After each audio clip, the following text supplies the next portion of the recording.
All right, so what if you had just said yes to something, but it's actually become a no, and you're worried that you might piss people off, it might jeopardize your job, maybe you're not in a position to say no. What do you do?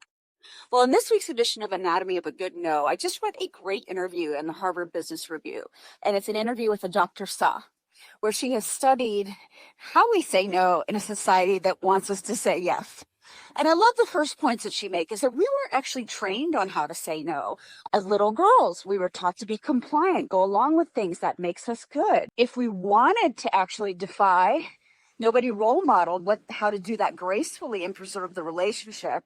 And then now as adults, if we want to say no, we actually don't even have the language or the scripts for it. So she offers a framework that helps to reduce the tension when you are feeling like you want to say no, but you're struggling. Number one, take stock of your core values. Who am I? Number two, assess the situation.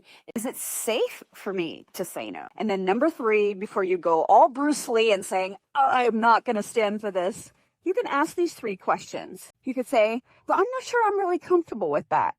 Or can you explain how that works exactly? Or what does that mean? These are like an interim step that you can ask before you make an educated decision.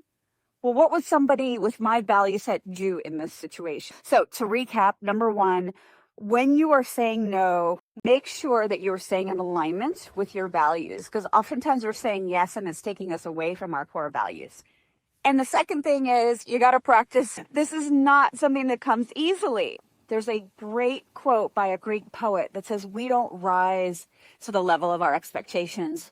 We fall to the level of our training. Hey, all of these scripts live in my digital community for all the different scenarios where you might need to say no.